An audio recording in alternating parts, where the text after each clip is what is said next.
آقا کا مہینہ۔ الحمدللہ رب العالمین والصلاة والسلام علی سید المرسلین، اما بعد فاعوذ باللہ من الشیطان الرجیم، بسم اللہ الرحمن الرحیم۔ آقا کا مہینہ، عاشق درود و سلام کا مقام۔ حضرت سیدنا شیخ ابو بکر شبلی علیہ رحمت اللہ الولی ایک روز بغداد معلی کے جید عالم حضرت سیدنا ابو بکر بن مجاہد علیہ رحمت اللہ الواحد کے پاس تشریف لائے۔ انہوں نے فوراً کھڑے ہو کر ان کو گلے لگا لیا اور پیشانی چوم کر بڑی تعظیم کے ساتھ اپنے پاس بٹھایا۔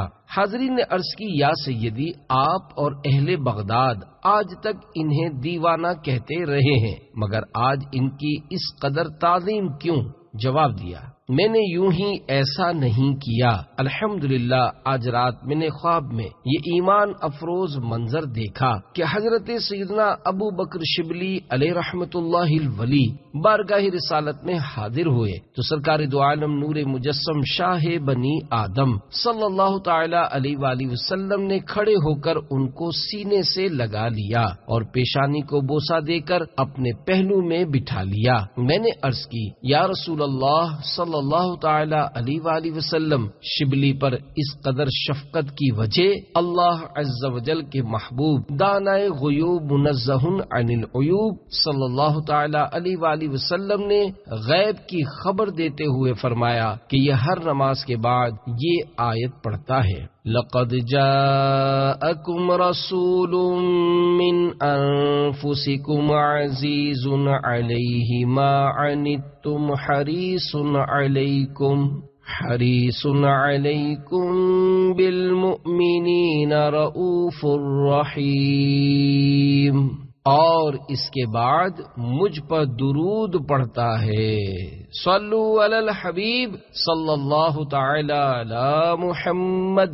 آقا کا مہینہ، رسول اکرم نور مجسم صلی اللہ تعالی علیہ وآلہ وسلم کا شعبان المعظم کے بارے میں فرمان مکرم ہے، شعبان میرا مہینہ ہے اور رمضان اللہ کا مہینہ ہے۔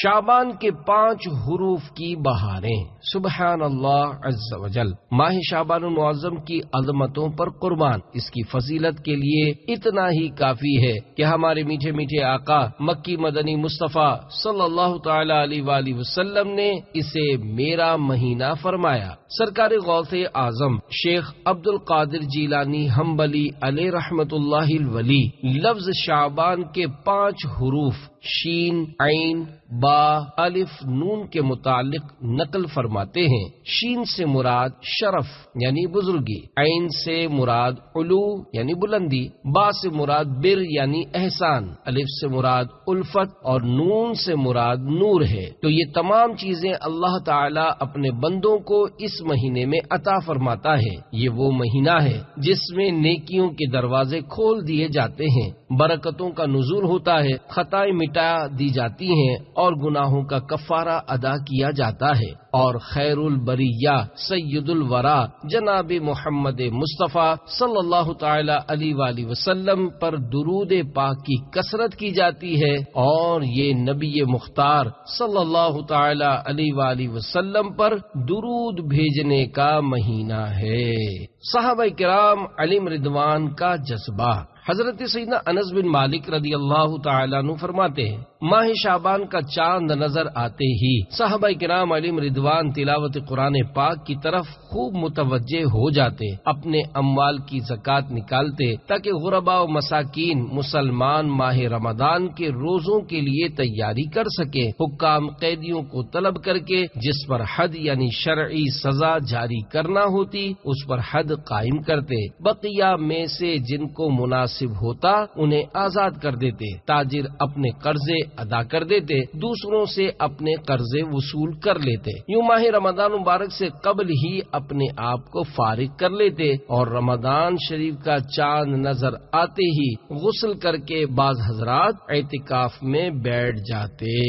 موجودہ مسلمانوں کا جذبہ۔ سبحان اللہ عز و جل، پہلے کے مسلمانوں کو عبادت کا کس قدر ذوق ہوتا تھا، مگر افسوس آج کل کے مسلمانوں کو زیادہ تر حصول مال ہی کا شوق ہے۔ پہلے کے مدنی سوچ رکھنے والے مسلمان متبرک ایام یعنی برکت والے دنوں میں رب الانام عز و جل کی زیادہ سے زیادہ عبادت کر کے اس کا قرب حاصل کرنے کی کوششیں کرتے تھے، اور آج کل کے مسلمان مبارک دنوں خصوصاً ماہ رمضان مبارک میں دنیا کی ذلیل دولت کمانے کی نئی نئی ترکیبیں سوچتے ہیں۔ اللہ عز و جل اپنے بندوں پر مہربان ہو کر نیکیوں کا اجر و ثواب خوب بڑھا دیتا ہے، لیکن دنیا کی دولت سے محبت کرنے والے لوگ رمضان مبارک میں اپنی چیزوں کا بھاؤ بڑھا کر غریب مسلمانوں کی پریشانیوں میں اضافہ کر دیتے ہیں۔ 100 کروڑ افسوس، خیر خواہی مسلمین کا جذبہ دم توڑتا نظر آ رہا ہے۔ اے خاصان رسول، وقت دعا ہے، امت پہ تیری آ کے عجب وقت پڑا ہے۔ جو دین بڑی شان سے نکلا تھا وطن سے، پردیس میں وہ آج غریب الغربا ہے۔ فریاد ہے اے کشتی امت کے نگہباں، بیڑا یہ تباہی کے قریب آن لگا ہے۔ صلو علی الحبیب صلی اللہ تعالی علی محمد۔ نفل روزوں کا پسندیدہ مہینہ۔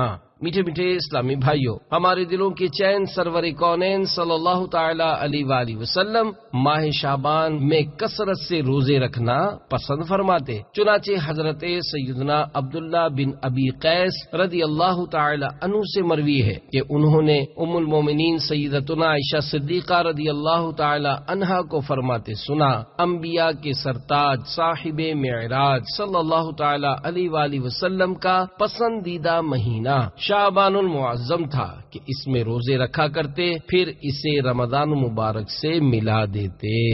لوگ اس سے غافل ہیں۔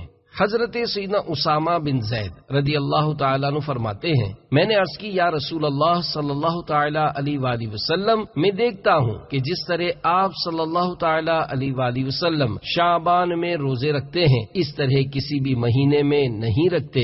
فرمایا رجب اور رمضان کے بیچ میں یہ مہینہ ہے، لوگ اس سے غافل ہیں۔ اس میں لوگوں کے اعمال اللہ رب العالمین عز و جل کی طرف اٹھائے جاتے ہیں، اور مجھے یہ محبوب ہے کہ میرا عمل اس حال میں اٹھایا جائے کہ میں روزہ دار ہوں۔ مرنے والوں کی فہرست بنانے کا مہینہ۔ حضرت سیدتنا عائشہ صدیقہ رضی اللہ تعالی عنہا فرماتی ہیں، تاجدار رسالت صلی اللہ تعالی علیہ وآلہ وسلم پورے شعبان کے روزے رکھا کرتے تھے۔ فرماتی ہیں کہ میں نے عرض کی یا رسول اللہ صلی اللہ تعالی علیہ وآلہ وسلم، کیا سب مہینوں میں آپ صلی اللہ تعالی علیہ وآلہ وسلم کے نزدیک زیادہ پسندیدہ شعبان کے روزے رکھنا ہے؟ تو محبوب رب العباد صلی اللہ تعالی علیہ وآلہ وسلم نے ارشاد فرمایا، اللہ عز و جل اس سال مرنے والی ہر جان کو لکھ دیتا ہے، اور مجھے یہ پسند ہے کہ میرا وقت رخصت آئے اور میں روزہ دار ہوں۔ آقا شعبان کے اکثر روزے رکھتے تھے۔ بخاری شریف میں ہے، حضرت سیدتنا عائشہ صدیقہ رضی اللہ تعالی عنہا فرماتی ہیں کہ رسول اللہ صلی اللہ تعالی علیہ وآلہ وسلم شعبان سے زیادہ کسی مہینے میں روزے نہ رکھا کرتے، بلکہ پورے شعبان ہی کے روزے رکھ لیا کرتے تھے، اور فرمایا کرتے اپنی استطاعت کے مطابق عمل کرو کہ اللہ عز و جل اس وقت تک اپنا فضل نہیں روکتا جب تک تم اکتا نہ جاؤ۔ حدیث پاک کی شرح بخاری حضرت علامہ مفتی محمد شریف الحق امجدی علیہ رحمت اللہ القوی اس حدیث پاک کے تحت لکھتے ہیں، مراد یہ ہے کہ شعبان میں اکثر دنوں میں روزہ رکھتے تھے۔ اسے تغلیباً یعنی غلبے اور زیادت کے لحاظ سے کل یعنی سارے مہینے کے روزے رکھنے سے تعبیر کر دیا، جیسے کہتے ہیں فلاں نے پوری رات عبادت کی جبکہ اس نے رات میں کھانا بھی کھایا ہو اور ضروریات سے فراغت بھی کی ہو۔ یہاں تغلیباً اکثر کو کل کہہ دیا۔ مزید فرماتے ہیں اس حدیث سے معلوم ہوا کہ شعبان میں جسے قوت ہو وہ زیادہ سے زیادہ روزے رکھے، البتہ جو کمزور ہو وہ روزہ نہ رکھے، کیونکہ اس سے رمضان کے روزوں پر اثر پڑے گا۔ یہی محمل یعنی مراد و مقصد ہے ان احادیث کا جن میں فرمایا گیا کہ نصف یعنی آدھے شعبان کے بعد روزہ نہ رکھو۔ دعوت اسلامی میں روزوں کی بہاریں۔ دعوت اسلامی کے اشاعتی ادارے مکتبۃ المدینہ کی مطبوعہ 1548 صفحات پر مشتمل کتاب فیضان سنت جلد اول صفحہ 1379 پر ہے۔ حجت الاسلام حضرت سیدنا امام محمد بن محمد غزالی علیہ رحمت اللہ الوالی فرماتے ہیں، مذکورہ حدیث پاک میں پورے ماہ شعبان المعظم کے روزوں سے مراد اکثر شعبان المعظم یعنی مہینے کے آدھے سے زیادہ دنوں کے روزے ہیں۔ اگر کوئی پورے شعبان المعظم کے روزے رکھنا چاہے تو اس کو ممانعت بھی نہیں۔ الحمدللہ عز وجل عاشقان رسول کی مدنی تحریک دعوت اسلامی کے کئی اسلامی بھائی اور اسلامی بہنوں میں رجب المرجب اور شعبان المعظم دونوں مہینوں میں روزے رکھنے کی ترکیب ہوتی ہے، اور مسلسل روزے رکھتے ہوئے یہ حضرات رمضان مبارک سے مل جاتے ہیں۔ شعبان کے اکثر روزے رکھنا سنت ہے۔ ام المومنین حضرت سیدتنا عائشہ صدیقہ رضی اللہ تعالی عنہا فرماتی ہیں، حضور اکرم نور مجسم صلی اللہ تعالی علیہ وآلہ وسلم کو میں نے شعبان سے زیادہ کسی مہینے میں روزہ رکھتے نہ دیکھا۔ آپ صلی اللہ تعالی علیہ وآلہ وسلم سوائے چند دن کے پورے ہی ماہ کے روزے رکھا کرتے تھے۔ تیری سنتوں پہ چل کر میری روح جب نکل کر چلے تو گلے لگانا مدنی مدینے والے، صلو علی الحبیب صلی اللہ تعالی علی محمد۔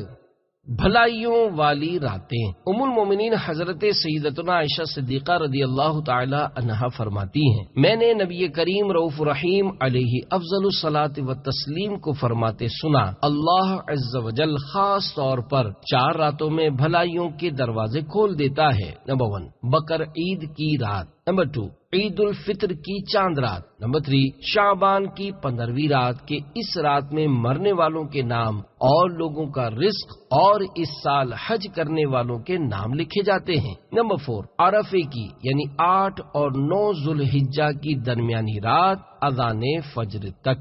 نازک فیصلے۔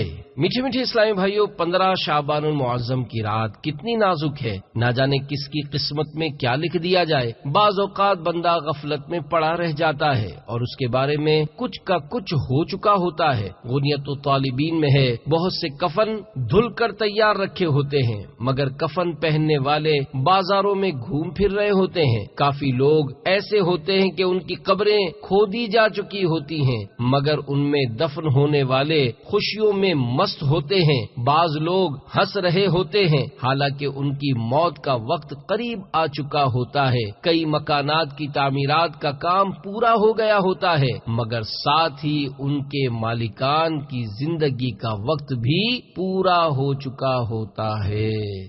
آگاہ اپنی موت سے کوئی بشر نہیں، سامان 100 برس کا ہے، پل کی خبر نہیں۔ صلو علی الحبیب صلی اللہ تعالی علی محمد۔ ڈھیروں گناہ گاروں کی مغفرت ہوتی ہے مگر حضرت سیدتنا عائشہ صدیقہ رضی اللہ تعالی عنہا سے روایت ہے، حضور سراپا نور فیض گنجور صلی اللہ تعالی علیہ وآلہ وسلم نے فرمایا، میرے پاس جبریل علیہ السلام آئے اور کہا شعبان کی 15ویں رات ہے، اس میں اللہ تعالی جہنم سے اتنوں کو آزاد فرماتا ہے جتنے بنی کلب کی بکریوں کے بال ہیں، مگر کافر اور عداوت والے اور رشتہ کاٹنے والے اور کپڑا لٹکانے والے اور والدین کی نافرمانی کرنے والے اور شراب کے عادی کی طرف نظر رحمت نہیں فرماتا۔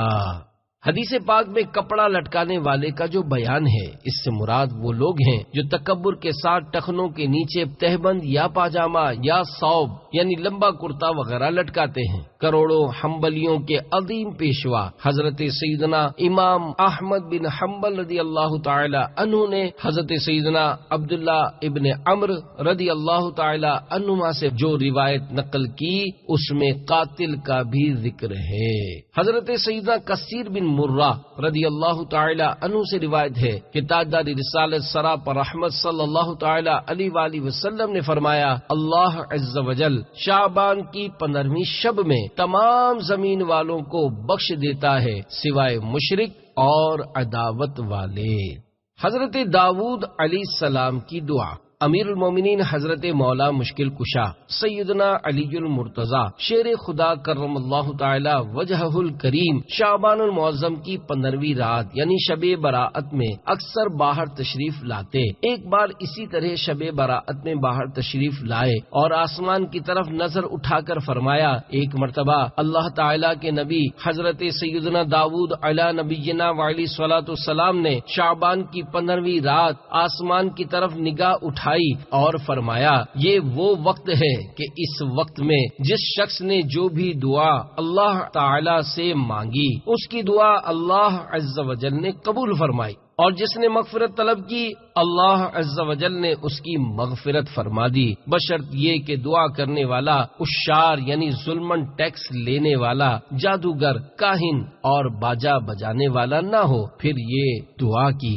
اللہم رب داؤد اغفر لمن دعاک فی ہذہ اللیلۃ او استغفرک فیہا، یعنی اے اللہ عز و جل، اے داؤد کے پروردگار، جو اس رات میں تجھ سے دعا کرے یا مغفرت طلب کرے تو اس کو بخش دے۔ ہر خطا تو درگزر کر بے کسو مجبور کی، ہو الہی مغفرت کر بے کسو مجبور کی۔ صلو علی الحبیب صلی اللہ تعالی علی محمد۔ محروم لوگ، میٹھے میٹھے اسلامی بھائیوں، شب براءت بے حد اہم رات ہے، کسی صورت سے بھی اسے غفلت میں نہ گزارا جائے۔ اس رات رحمتوں کی خوب برسات ہوتی ہے۔ اس مبارک شب میں اللہ تبارک و تعالی بنی کلب کی بکریوں کے بالوں سے بھی زیادہ لوگوں کو جہنم سے آزاد فرماتا ہے۔ کتابوں میں لکھا ہے قبیلہ بنی کلب قبائل عرب میں سب سے زیادہ بکریاں پالتا تھا۔ کچھ بد نصیب ایسے بھی ہیں جن پر شب براءت یعنی چھٹکارا پانے کی رات بھی نہ بخشے جانے کی وعید ہے۔ حضرت سیدنا امام بہیقی شافعی علیہ رحمت اللہ القوی فضائل الاوقات میں نقل کرتے ہیں، رسول اکرم نور مجسم صلی اللہ تعالی علیہ وآلہ وسلم کا فرمان عبرت نشان ہے، 6 آدمیوں کی اس رات میں بھی بخشش نہیں ہوگی۔ نمبر 1 شراب کا عادی، نمبر 2 ماں باپ کا نافرمان، نمبر 3 زنا کا عادی، نمبر 4 قطع تعلق کرنے والا، نمبر 5 تصویر بنانے والا، اور نمبر 6 چغل خور۔ اسی طرح کاہن، جادوگر، تکبر کے ساتھ پاجامہ یا تہبند ٹخنوں کے نیچے لٹکانے والے اور کسی مسلمان سے بلا اجازت شرعی بغض و کینہ رکھنے والے پر بھی اس رات مغفرت کی سعادت سے محرومی کی وعید ہے۔ چنانچہ تمام مسلمانوں کو چاہیے کہ متذکرہ یعنی بیان کردہ گناہوں میں سے اگر معاذ اللہ کسی گناہ میں ملوث ہوں تو وہ بالخصوص اس گناہ سے اور بالعموم ہر گناہ سے شب براءت کے آنے سے پہلے بلکہ آج اور ابھی سچی توبہ کر لیں، اور اگر بندوں کی حق تلفیاں کی ہیں تو توبہ کے ساتھ ساتھ ان کی معافی تلافی کی ترکیب فرما لیں۔ امام اہل سنت رحمت اللہ تعالی علیہ کا پیام تمام مسلمانوں کے نام۔ میرے آقا اعلی حضرت امام اہل سنت ولی نعمت عظیم البرکت عظیم المرتبت پروانہ شمع رسالت مجدد دین و ملت حامی سنت ماحی بدعت پیر طریقت باعث خیر و برکت حنفی مذہب کے عظیم عالم و مفتی حضرت علامہ مولانا الحاج الحافظ القاری شاہ امام احمد رضا خان علیہ رحمت الرحمن نے اپنے ایک ارادت مند یعنی معتقد کو شب برات سے قبل توبہ اور معافی تلافی کے تعلق سے ایک مکتوب شریف ارسال فرمایا جو کہ اس کی افادیت کے پیش نظر حاضر خدمت ہے۔ چنانچہ کلیات مکاتیب رضا جلد اول صفحہ 356-357 پر ہے۔ شب برات قریب ہے، اس رات تمام بندوں کے اعمال حضرت عزت میں پیش ہوتے ہیں۔ مولا عز و جل بطفیل حضور پرنور شافع یوم النشور علیہ افضل الصلاۃ والتسلیم مسلمانوں کے ذنوب یعنی گناہ معاف فرماتا ہے، مگر چند ان میں وہ مسلمان جو باہم دنیاوی وجہ سے رنجش رکھتے ہیں، فرماتا ہے ان کو رہنے دو، جب تک آپس میں صلح نہ کر لیں۔ لہذا اہل سنت کو چاہیے کہ حتی الوسع قبل غروب آفتاب 14 شعبان باہم ایک دوسرے سے صفائی کر لیں، ایک دوسرے کے حقوق ادا کر دیں یا معاف کرا لیں کہ باذنہ تعالی حقوق العباد سے صحائف اعمال یعنی اعمال نامے خالی ہو کر بارگاہ عزت میں پیش ہوں۔ حقوق مولا تعالی کے لیے توبہ صادقہ یعنی سچی توبہ کافی ہے۔ حدیث پاک میں ہے التائب من الذنب کمن لا ذنب لہ، یعنی گناہ سے توبہ کرنے والا ایسا ہے جیسے اس نے گناہ کیا ہی نہیں۔ ایسی حالت میں باذنہ تعالی ضرور اس شب میں امید مغفرت تامہ یعنی مغفرت کی پکی امید ہے، بشرط صحت عقیدہ یعنی عقیدہ درست ہونا شرط ہے، وہو الغفور الرحیم اور وہ گناہ مٹانے والا رحمت فرمانے والا ہے۔ یہ سب مصالحات اخوان یعنی بھائیوں میں صلح کروانا و معافی حقوق بحمدہ تعالی یہاں سالہائے دراز یعنی کافی برسوں سے جاری ہے۔ امید ہے کہ آپ بھی وہاں کے مسلمانوں میں اس کا اجرا کر کے من سن فی الاسلام سنتا حسنہ فلہ اجرھا واجر من عمل بها الی یوم القیامہ لا ینقص من اجورہم شیء، یعنی جو اسلام میں اچھی راہ نکالے اس کے لیے اس کا ثواب ہے، اور قیامت تک جو اس پر عمل کریں ان سب کا ثواب ہمیشہ اس کے نامہ اعمال میں لکھا جائے بغیر اس کے کہ ان کے ثوابوں میں کچھ کمی آئے کہ مصداق ہوں۔ اور اس فقیر کے لیے عفو و عافیت دارین کی دعا فرمائیں۔ فقیر آپ کے لیے دعا کرتا ہے اور کرے گا۔ سب مسلمانوں کو سمجھا دیا جائے کہ وہاں یعنی بارگاہ الہی میں نہ خالی زبان دیکھی جاتی ہے نہ نفاق پسند ہے، صلح و معافی سب سچے دل سے ہو۔ والسلام، فقیر احمد رضا قادری اوفیا عن از بریلی۔ 15 شعبان کا روزہ حضرت سیدنا علی المرتضی شیر خدا کرم اللہ تعالی وجہہ الکریم سے مروی ہے کہ نبی کریم رؤوف رحیم علیہ افضل الصلاۃ والتسلیم کا فرمان عظیم ہے، جب 15 شعبان کی رات آئے تو اس میں قیام یعنی عبادت کرو اور دن میں روزہ رکھو، بے شک اللہ تعالی غروب آفتاب سے آسمان دنیا پر خاص تجلی فرماتا ہے اور کہتا ہے کوئی مجھ سے مغفرت طلب کرنے والا کہ اسے بخش دوں، ہے کوئی روزی طلب کرنے والا کہ اسے روزی دوں، ہے کوئی مصیبت زدہ کہ اسے عافیت عطا کروں، ہے کوئی ایسا، اور یہ اس وقت تک فرماتا ہے کہ فجر طلوع ہو جائے۔ فائدے کی بات، شب برات میں اعمال نامے تبدیل ہوتے ہیں، لہذا ممکن ہو تو 14 شعبان 14 شعبان المعظم کو بھی روزہ رکھ لیا جائے تاکہ اعمال نامے کے آخری دن میں بھی روزہ ہو۔ 14 شعبان کو عصر کی نماز باجماعت پڑھ کر وہیں نفل اعتکاف کر لیا جائے اور نماز مغرب کے انتظار کی نیت سے مسجد ہی میں ٹھہرا جائے تاکہ اعمال نامہ تبدیل ہونے کے آخری لمحات میں مسجد کی حاضری، اعتکاف اور انتظار نماز وغیرہ کا ثواب لکھا جائے، بلکہ ذہ نصیب ساری ہی رات عبادت میں گزاری جائے۔ سبز پرچہ، امیر المومنین حضرت سیدنا عمر بن عبدالعزیز رضی اللہ تعالیٰ عنہ ایک مرتبہ شعبان المعظم کی 15ویں رات یعنی شب برات عبادت میں مصروف تھے۔ سر اٹھایا تو ایک سبز پرچہ ملا جس کا نور آسمان تک پھیلا ہوا تھا، اس پر لکھا تھا ہذہ براءۃ من النار من الملک العزیز لعبدہ عمر بن عبدالعزیز، یعنی خدائے مالک و غالب کی طرف سے یہ جہنم کی آگ سے آزادی کا پروانہ ہے جو اس کے بندے عمر بن عبدالعزیز کو عطا ہوا ہے۔ سبحان اللہ عز و جل۔ میٹھے میٹھے اسلامی بھائیوں، اس حکایت میں جہاں امیر المومنین سیدنا عمر بن عبدالعزیز رضی اللہ تعالی عنہ کی عظمت و فضیلت کا اظہار ہے، وہیں شب برات کی رفعت و شرافت کا بھی ظہور ہے۔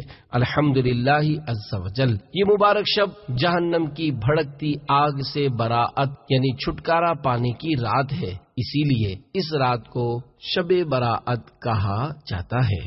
مغرب کے بعد 6 نوافل معمولات اولیاء کرام رحمہم اللہ السلام سے ہے کہ مغرب کے فرض و سنت وغیرہ کے بعد 6 رکعت نفل 2 رکعت کر کے ادا کیے جائیں۔ پہلی 2 رکعتوں سے پہلے یہ نیت کیجیے، یا اللہ عز و جل ان 2 رکعتوں کی برکت سے مجھے درازی عمر بالخیر عطا فرما۔ دوسری 2 رکعتوں میں یہ نیت فرمائیے، یا اللہ عز و جل ان 2 رکعتوں کی برکت سے بلاؤں سے میری حفاظت فرما۔ تیسری 2 رکعتوں کے لیے یہ نیت کیجیے، یا اللہ عز و جل ان 2 رکعتوں کی برکت سے مجھے اپنے سوا کسی کا محتاج نہ کر۔ ان 6 رکعتوں میں سورۃ الفاتحہ کے بعد جو چاہیں وہ سورتیں پڑھ سکتے ہیں، چاہیں تو ہر رکعت میں سورۃ الفاتحہ کے بعد 3 بار سورۃ الاخلاص پڑھ لیجئے۔ ہر 2 رکعت کے بعد 21 بار قل هو اللہ احد پوری سورت یا 1 بار سورہ یاسین شریف پڑھیے، بلکہ ہو سکے تو دونوں ہی پڑھ لیجئے۔ یہ بھی ہو سکتا ہے کہ کوئی ایک اسلامی بھائی بلند آواز سے یاسین شریف پڑھیں اور دوسرے خاموشی سے خوب کان لگا کر سنیں۔ اس میں یہ خیال رہے کہ سننے والا اس دوران زبان سے یاسین شریف بلکہ کچھ بھی نہ پڑھے۔ اور یہ مسئلہ خوب یاد رکھیے کہ جب قرآن کریم بلند آواز سے پڑھا جائے تو جو لوگ سننے کے لیے حاضر ہیں ان پر فرض عین ہے کہ چپ چاپ خوب کان لگا کر سنیں۔ انشاء اللہ عز و جل رات شروع ہوتے ہی ثواب کا انبار لگ جائے گا۔ ہر بار یاسین شریف کے بعد دعائے نصف شعبان بھی پڑھیے۔ دعائے نصف شعبان المعظم۔ الحمدللہ رب العالمین والصلاة والسلام علی سید المرسلین، اما بعد فاعوذ باللہ من الشیطان الرجیم، بسم اللہ الرحمن الرحیم۔ اللہم یا ذا المن ولا یمن علیہ، یا ذا الجلال والاکرام، یا ذا الطول والانعام، لا الہ الا انت ظہر اللاجین وجار المستجیرین وامان الخائفین۔ اللہم ان کنت کتبتنی عندک فی الکتاب شقیا او محروما او مطرودا او مقترا علی فی الرزق فمح اللہم بفضلک شقاوتی وحرمانی وطردی واقتتار رزقی واثبتنی عندک فی الکتاب سعیدا مرزوقا موفقا للخیرات، فإنك قلت وقولك الحق في كتابك المنزل على لسان نبيك المرسل، يمحو الله ما يشاء ويثبت وعنده الكتاب۔ إلهي بالتجلي الأعظم في ليلة النصف من شهر شعبان المكرم التي يفرق فيها كل أمر حكيم ويبرم، أن تكشف عنا من البلاء والبلواء ما نعلم وما لا نعلم، وأنت به أعلم، إنك أنت الأعز الأكرم۔ وصلى الله تعالى على سيدنا محمد وعلى آلہ واصحابہ وسلم، والحمد للہ رب العالمین۔ ترجمہ: اے اللہ، اے احسان کرنے والے کہ جس پر احسان نہیں کیا جاتا، اے بڑی شان و شوکت والے، اے فضل و انعام والے، تیرے سوا کوئی معبود نہیں، تو پریشان حالوں کا مددگار، پناہ مانگنے والوں کو پناہ اور خوف زدوں کو امان دینے والا ہے۔ اے اللہ عز و جل، اگر تو اپنے یہاں الکتاب یعنی لوح محفوظ میں مجھے شقی یعنی بدبخت، محروم، دھتکارا ہوا اور رزق میں تنگی دیا ہوا لکھ چکا ہو تو اے اللہ عز و جل اپنے فضل سے میری بدبختی، محرومی، ذلت اور رزق کی تنگی کو مٹا دے۔ اور اپنے پاس ام الکتاب میں مجھے خوش بخت کشادہ رزق دیا ہوا اور بھلائیوں کی توفیق دیا ہوا سبت یعنی تحریر فرما دے کہ تو نے ہی تیری نازل کی ہوئی کتاب میں تیرے ہی بھیجے ہوئے نبی صلی اللہ تعالی علیہ وآلہ وسلم کی زبان فیض ترجمان پر فرمایا، اور تیرا یہ فرمانا حق ہے۔ ترجمہ کنز الایمان، اللہ جو چاہے مٹاتا ہے اور ثابت کرتا ہے، اور اصل لکھا ہوا اسی کے پاس ہے۔ خدایا عز و جل تجلی آدم کے وسیلے سے جو نصف شعبان المکرم کی رات یعنی شب براءت میں ہے کہ جس میں بانٹ دیا جاتا ہے ہر حکمت والا کام اور اٹل کر دیا جاتا ہے، یا اللہ آفتوں کو ہم سے دور فرما کہ جنہیں ہم جانتے اور نہیں بھی جانتے، جبکہ تو انہیں سب سے زیادہ جاننے والا ہے۔ بے شک تو سب سے بڑھ کر عزیز اور عزت والا ہے۔ اللہ تعالی ہمارے سردار محمد صلی اللہ تعالی علیہ وآلہ وسلم پر اور آپ صلی اللہ تعالی علیہ وآلہ وسلم کے آل و اصحاب رضی اللہ تعالی عنہم پر درود و سلام بھیجے۔ سب خوبیاں سب جہانوں کے پالنے والے اللہ عز و جل کے لیے ہیں۔ سگے مدینہ عفیہ عنہ کی مدنی التجائیں۔ الحمدللہ عز و جل سگے مدینہ عفیہ عنہ کا سالہ سال سے شب براءت میں بیان کردہ طریقے کے مطابق 6 نوافل و تلاوت وغیرہ کا معمول ہے۔ مغرب کے بعد کی جانے والی یہ عبادت نفل ہے، فرض و واجب نہیں، اور نماز مغرب کے بعد نوافل و تلاوت کی شریعت میں کہیں ممانعت بھی نہیں۔ حضرت علامہ ابن رجب حنبلی علیہ رحمت اللہ القوی لکھتے ہیں، اہل شام میں سے جلیل القدر تابعین مثلا حضرت سیدنا خالد بن معدان، حضرت سیدنا مکحول، حضرت سیدنا لقمان بن عامر رحمہم اللہ تعالی وغیرہ شب برات کی بہت تعظیم کرتے تھے اور اس میں خوب عبادت بجا لاتے۔ انہی سے دیگر مسلمانوں نے اس مبارک رات کی تعظیم سیکھی۔ فقہ حنفی کی معتبر کتاب در مختار میں ہے، شب براءت میں شب بیداری کر کے عبادت کرنا مستحب ہے۔ پوری رات جاگنا ہی شب بیداری نہیں، اکثر حصے میں جاگنا بھی شب بیداری ہے۔ مدنی التجا، ممکن ہو تو تمام اسلامی بھائی اپنی اپنی مساجد میں بعد مغرب 6 نوافل وغیرہ کا اہتمام فرمائیں اور ڈھیروں ثواب کمائیں۔ اسلامی بہنیں اپنے اپنے گھر میں یہ اعمال بجا لائیں۔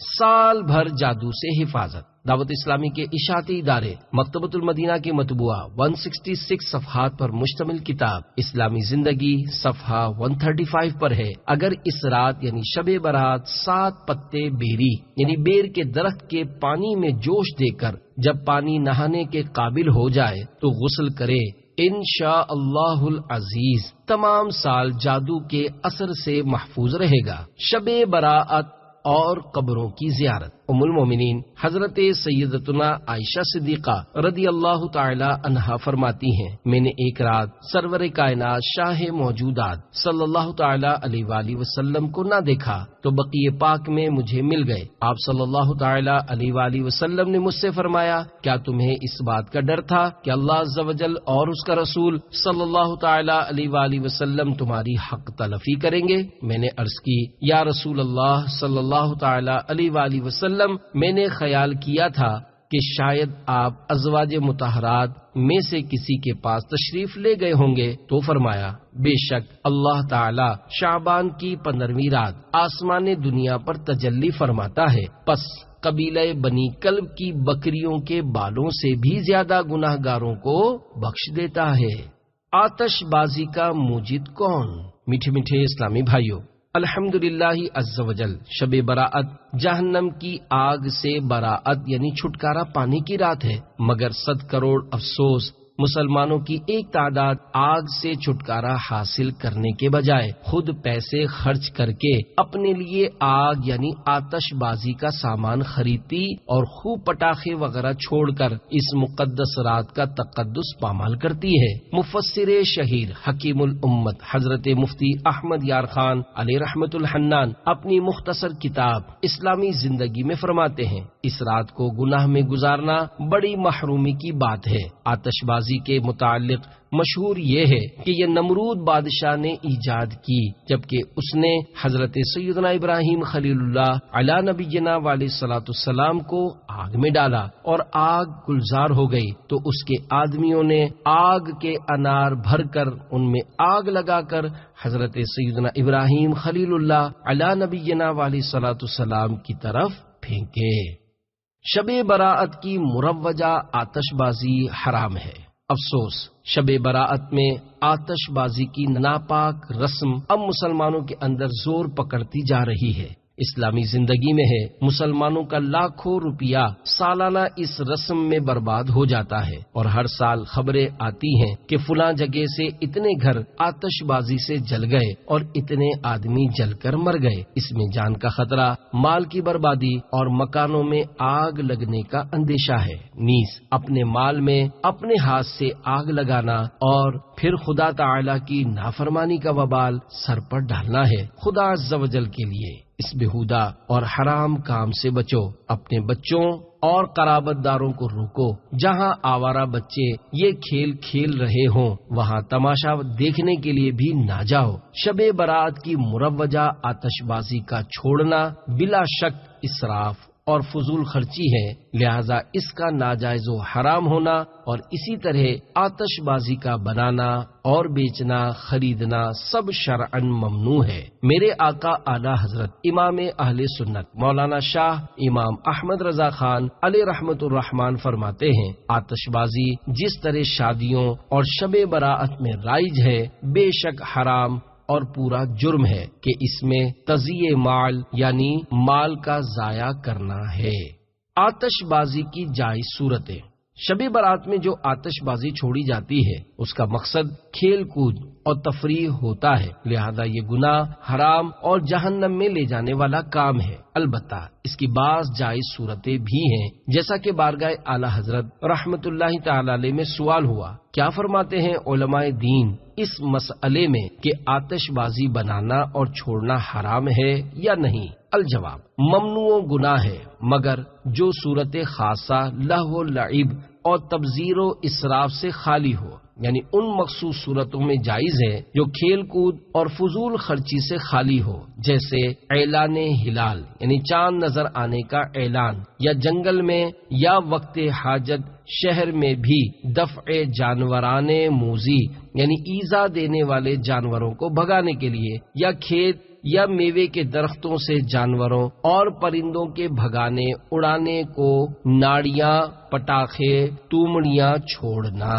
تجھ کو شعبان معظم کا خدایا واسطہ، بخش دے رب محمد تو میری ہر ایک خطا۔ صلو علی الحبیب صلی اللہ تعالی علی محمد۔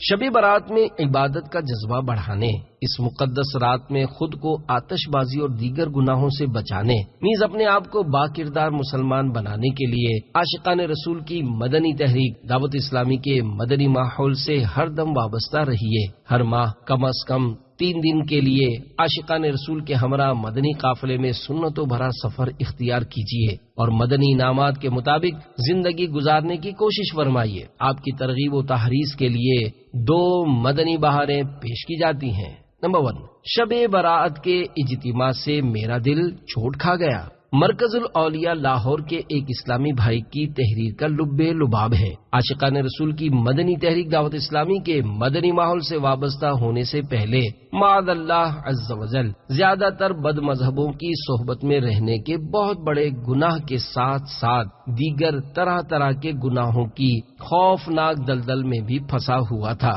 100 کروڑ افسوس کہ شب و روز فلمیں ڈرامے دیکھنا، فحاشی کے اڈوں کے پھیرے لگانا میرے نزدیک معاذ اللہ عز وجل قابل فخر کام تھا۔ میری گناہوں بھری خزاں رسیدہ شام کے اختتام اور نیکیوں بھری صبح بہارا کے آغاز کے اسباب یوں بنے کہ ایک اسلامی بھائی کی انفرادی کوشش کی برکت سے مجھے ہجرآباد میں شب برات کے سلسلے میں ہونے والے سنت و برے اجتماع میں شرکت کی سعادت نصیب ہو گئی۔ مبلغ دعوت اسلامی کا بیان اس قدر پرسوز اور رقت انگیز تھا کہ میں اپنے گناہوں پر ندامت سے پانی پانی ہو گیا۔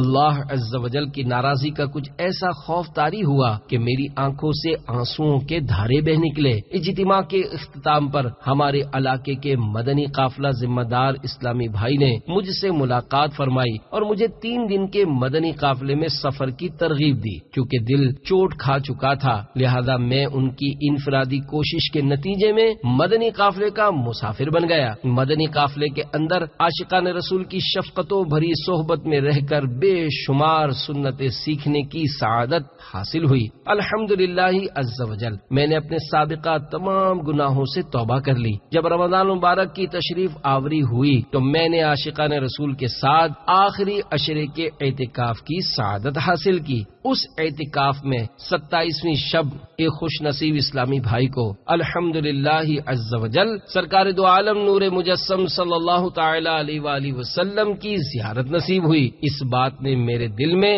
دعوت اسلامی کی محبت کو مزید 12 چاند لگا دیے اور میں مکمل طور پر دعوت اسلامی کے مدنی ماحول سے وابستہ ہو گیا۔ آؤ کرنے لگو گے بہت نیک کام، مدنی ماحول میں کر لو تم اعتکاف، فضل رب سے ہو دیدار سلطان دین، مدنی ماحول میں کر لو تم اعتکاف، شادمانی سے جھومے گا قلب حزین، مدنی ماحول میں کر لو تم اعتکاف۔ صلو علی الحبیب صلی اللہ تعالی علی محمد۔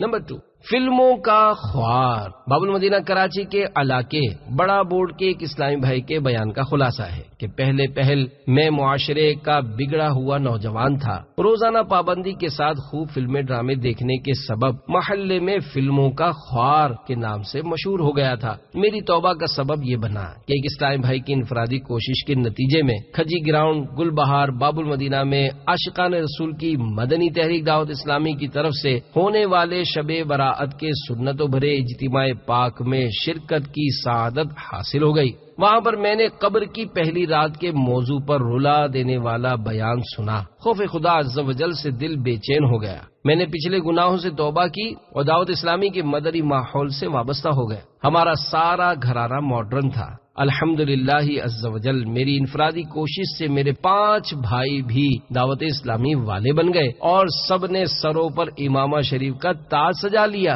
اور گھر کے اندر مدنی ماحول بن گیا۔ تادم تحریر حلقہ مشاورت کے خادم کی حیثیت سے سنتوں کی خدمت کر رہا ہوں۔ مجھے سنتوں کی تربیت کے مدنی قافلوں میں سفر کا کافی شوق ہے۔ الحمدللہ عز و جل ہر ماہ پابندی سے 3 دن عاشقان رسول کے ساتھ مدنی قافلے میں سفر کرتا ہوں۔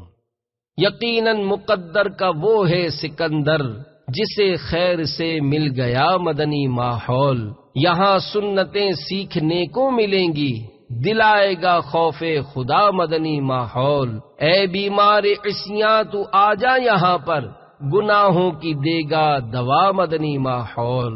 صلو علی الحبیب صلی اللہ تعالی علی محمد۔ میٹھے میٹھے اسلامی بھائیوں، بیان کو اختتام کی طرف لاتے ہوئے سنت کی فضیلت اور چند سنت اور آداب بیان کرنے کی سعادت حاصل کرتا ہوں۔ تاجدار رسالت شہنشاہ نبوت مصطفیٰ جان رحمت شمع بزم ہدایت نوشہ بزم جنت صلی اللہ تعالی علیہ وآلہ وسلم کا فرمان جنت نشان ہے، جس نے میری سنت سے محبت کی اس نے مجھ سے محبت کی، اور جس نے مجھ سے محبت کی وہ جنت میں میرے ساتھ ہوگا۔ سینہ تیری سنت کا مدینہ بنے آقا، جنت میں پڑوسی مجھے تم اپنا بنانا۔ صلو علی الحبیب صلی اللہ تعالی علی محمد۔ شعبان المعظم کے 11 حروف کی نسبت سے قبرستان کی حاضری کے 11 مدنی پھول۔ نمبر 1، نبی کریم رؤوف الرحیم علیہ افضل الصلاۃ و تسلیم کا فرمان عظیم ہے، میں نے تم کو زیارت قبور سے منع کیا تھا، اب تم قبروں کی زیارت کرو کہ وہ دنیا میں بے رغبتی کا سبب ہے اور آخرت کی یاد دلاتی ہے۔ نمبر 2، ولی اللہ کے مزار شریف یا کسی بھی مسلمان کی قبر کی زیارت کو جانا چاہے تو مستحب یہ ہے کہ پہلے اپنے مکان پر غیر مکروہ وقت میں 2 رکعت نفل پڑھے، ہر رکعت میں سورۃ الفاتحہ کے بعد 1 بار آیت الکرسی اور 3 بار سورۃ الاخلاص پڑھے، اور اس نماز کا ثواب صاحب قبر کو پہنچائے۔ اللہ تعالیٰ اس فوت شدہ بندے کی قبر میں نور پیدا کرے گا اور اس ثواب پہنچانے والے شخص کو بہت زیادہ ثواب عطا فرمائے گا۔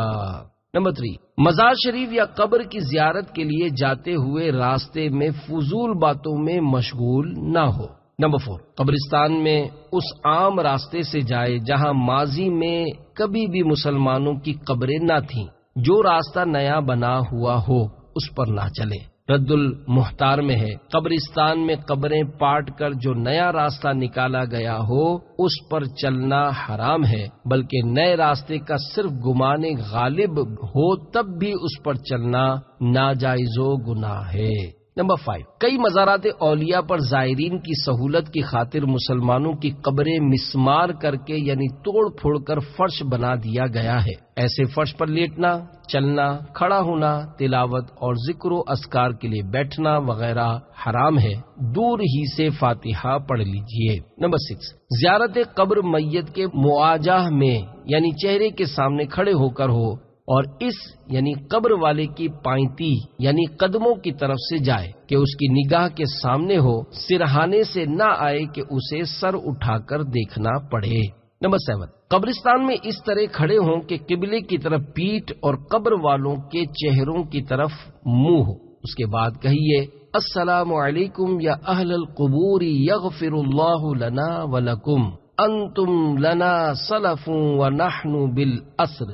ترجمہ، اے قبر والو تم پر سلام ہو، اللہ عز و جل ہماری اور تمہاری مغفرت فرمائے، تم ہم سے پہلے آ گئے اور ہم تمہارے بعد آنے والے ہیں۔ جو قبرستان میں داخل ہو کر یہ کہے اللہم رب الاجساد البالیت والعظام النخرہ التي خرجت من الدنیا وہی بک مؤمنۃ ادخل علیہا روحا من عندک وسلاما منی۔ ترجمہ، اے اللہ عز و جل، اے گل جانے والے جسموں اور بوسیدہ ہڈیوں کے رب، جو دنیا سے ایمان کی حالت میں رخصت ہوئے تو ان پر اپنی رحمت اور میرا سلام پہنچا دے۔ تو حضرت سیدنا آدم علیہ السلام سے لے کر اس وقت تک جتنے مومن فوت ہوئے سب اس یعنی دعا پڑھنے والے کے لیے دعائے مغفرت کریں گے۔ نمبر 9، شفیع مجرمان صلی اللہ تعالی علیہ وآلہ وسلم کا فرمان شفاعت نشان ہے۔ جو شخص قبرستان میں داخل ہوا پھر اس نے سورۃ الفاتحہ، سورۃ الاخلاص اور سورۃ التکاثر پڑھی، پھر یہ دعا مانگی یا اللہ عز و جل میں نے جو کچھ قرآن پڑھا اس کا ثواب اس قبرستان کے مومن مردوں اور مومن عورتوں کو پہنچا تو وہ تمام مومن قیامت کے روز اس یعنی ایصال ثواب کرنے والے کے سفارشی ہوں گے۔ حدیث پاک میں ہے جو 11 بار سورۃ الاخلاص پڑھ کر اس کا ثواب مردوں کو پہنچائے تو مردوں کی گنتی کے برابر اسے یعنی ایصال ثواب کرنے والے کو ثواب ملے گا۔ نمبر 10، قبر کے اوپر اگر بتی نہ جلائی جائے، اس میں سوء ادب یعنی بے ادبی اور بدفعلی ہے۔ ہاں اگر حاضرین کو خوشبو پہنچانے کے لیے لگانا چاہیں تو قبر کے پاس خالی جگہ ہو وہاں لگائے کہ خوشبو پہنچانا محبوب یعنی پسندیدہ ہے۔ اعلی حضرت رحمت اللہ تعالی علیہ ایک اور جگہ فرماتے ہیں، صحیح مسلم شریف میں ہے، حضرت عمرو بن عاص رضی اللہ تعالی عنہ سے مروی، انہوں نے دم مرگ یعنی بوقت وفات اپنے فرزند سے فرمایا، جب میں مر جاؤں تو میرے ساتھ نہ کوئی نوحہ کرنے والی جائے نہ آگ جائے۔ نمبر 11، قبر پر چراغ یا موم بتی وغیرہ نہ رکھے۔ ہاں، رات میں راہ چلنے والوں کے لیے روشنی مقصود ہو تو قبر کے ایک جانب خالی زمین پر موم بتی یا چراغ رکھ سکتے ہیں۔ ہزاروں سنتیں سیکھنے کے لیے مکتبۃ المدینہ کی مطبوعہ 2 کتب 312 صفحات پر مشتمل کتاب بحر شریعت حصہ 16 اور 120 صفحات کی کتاب سنت اور آداب ہدیۃً حاصل کیجیے اور پڑھیے۔ سنتوں کی تربیت کا ایک بہترین ذریعہ دعوت اسلامی کے مدنی قافلوں میں عاشقان رسول کے ساتھ سنتوں بھرا سفر بھی ہے۔ صلو علی الحبیب صلی اللہ تعالی علی محمد۔ قیمتی لباس میں نماز۔ امام اعظم ابو حنیفہ حضرت نعمان بن ثابت رضی اللہ تعالی عنہ رات کی نماز کے لیے بیش قیمت قمیص، شلوار، امامہ اور چادر پہنتے تھے جس کی قیمت 1500 درہم تھی۔ آپ رضی اللہ تعالی عنہ ہر رات نماز ایسے لباس میں پڑھتے تھے اور فرماتے تھے کہ جب ہم لوگوں سے اچھے لباس میں ملتے ہیں تو اللہ تعالی سے اعلیٰ لباس میں ملاقات کیوں نہ کریں۔